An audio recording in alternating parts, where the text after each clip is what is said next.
Maharashtra superfast news चॅनलमध्ये आपले सहर्ष स्वागत आहे। खास सत्याची थार लेखणीची महाराष्ट्रातील ताज्या आणि वेगवान बातम्या पाहण्यासाठी आपल्या हक्काचे चॅनल शेअर करा, लाईक करा आणि सबस्क्राइब करा। धन्यवाद। कोटगावात राघोबादेव पालखी सोहळ्याच्या पूर्वसंध्येला अभूतपूर्व जल्लोष। आगरी कोळी कराडी संस्कृतीचा वारसा जपणारा दिमागदार कार्यक्रम। उरण तालुक्यातील कोटगाव येथील गावकऱ्यांना वर्षभर प्रतीक्षा असते, ती म्हणजे राघोबादेव पालखी सोहळ्याची। आणि यंदा अभूतपूर्व गावच्या एकीने आणि मोठ्या उत्साहात हा सोहळा साजरा होत आहे। आज 10 एप्रिल रोजी मुख्य पालखी सोहळा पार पडत असून त्यानिमित्त गेल्या 7 एप्रिलपासून विविध धार्मिक, सामाजिक आणि शैक्षणिक कार्यक्रमांची मोठी रेलचेल पाहायला मिळत आहे। पालखीच्या पूर्वसंध्येला 9 एप्रिल रोजी स्टेप आर्ट एंटरटेनमेंट प्रस्तुत वारसा आगरी कोळी कराड्यांचा हा धमाकेदार सांस्कृतिक कार्यक्रम पार पडला।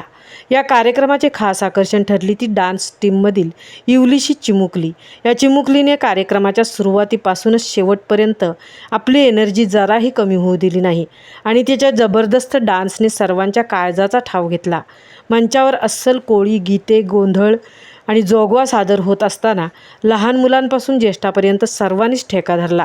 वर्षातून एकदा मिळणारा हा आनंद आणि ही गावाची एकी खरोखरच कौतुकास्पद ठरली। प्रत्येक गायक आपले सर्वस्व देऊन तन्मयतेने गात असल्याने कार्यक्रम एका उंचीवर नेला। या संपूर्ण सोहळ्याचे सूत्रसंचालन आतिश पाटील यांनी अतिशय सुंदर आणि ओघवत्या शैलीत केले, ज्यामुळे कार्यक्रमाची रंगत अधिकच वाढली। या सोहळ्यात सामाजिक भान जपत शैक्षणिक क्षेत्रात उत्कृष्ट कामगिरी केलेल्या विद्यार्थ्यांचा ग्रामस्थांतर्फे विशेष गौरव करण्यात आला। यासोबतच विविध क्षेत्रात उल्लेखनीय कार्य करणाऱ्या मान्यवरांचाही इथे सत्कार करण्यात आला। या उत्सवाची सुरुवात 7 एप्रिल रोजी श्री सत्यनारायण महापूजा आणि महाप्रसादाने झाली। त्यानंतर 8 एप्रिल रोजी रक्तदान व आरोग्य शिबिराचे आयोजन करण्यात आले होते। सायंकाळी झाले तुझे दर्शन साई या भक्तिगीतांच्या कार्यक्रमाने संपूर्ण परिसर साईमय झाला होता। आणि आता 10 एप्रिल रोजी होणाऱ्या या मुख्य पालखी सोहळ्यासाठी सर्व भाविक सज्ज झाले असून गावच्या या एकीचे आणि जल्लोषाचे व्हिडिओ सध्या सोशल मीडियावर सर्वांचे लक्ष वेधून घेत आहेत। महाराष्ट्र सुपरफास्टसाठी तृप्ती भोईर, कोटगाव, उरण।